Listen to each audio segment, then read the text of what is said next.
भाई सरहदों पर बहुत तनाव है क्या, कुछ पता तो करो चुनाव है क्या। आ चुनाव आई रह्यो छे, पहला पण पुलवामा थयुं तो ते वखते बी चुनाव आव्यो। आ एक राजनीति स्टंट छे अने आपणे समजવું જરૂરી છે।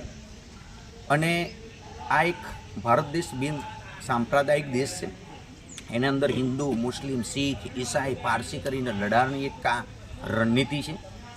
કેમ કે આ ઇલેક્શન એકદમ નજદીકમાં ગુજરાતમાં પણ આવી રહ્યું છે અને બિહારમાં પણ આવી રહ્યું છે।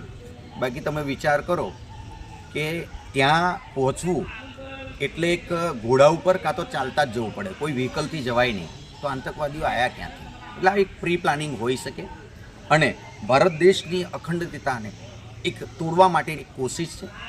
જેને પણ જે ગુનો કર્યો છે એ ગુનાની સજા એમને થવી જોઈએ, નહીં કે નિર્દોષ લોકોને। આવી રીતે જાત પાત નાત ધર્મોને એ કરીને કરીશું તો આપણો દેશ કોઈ દિવસ અખંડ નહીં બને। અને આ જે આતંકી હુમલો થયો છે એવા લોકોના ભારત દેશની અંદર લાવીને ગરદન કાપી દેવા। દેશના લોકોને શું સંદેશો આપવા માગો છો? સંદેશો તો ખાસ કરીને એક યુવાનોને આપવા માગીશ, બધા જ ભારતીયોને બધાને જ આપવા માગીશ કે ભારત દેશની અંદર બધા જ ધર્મોના લોકો રહે છે।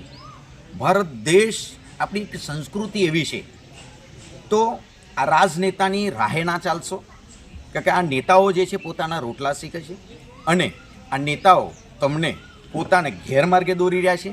ધર્મના નામે વોટ ખંખેરી સત્તા ઉપર બેસી અંદર અંદર લડાવે છે।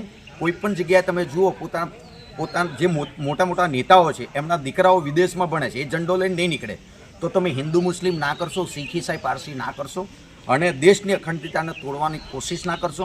શાંતિ જાળવો, જેને પણ જે ગુનો કર્યો છે એને સજા મળવી જોઈએ।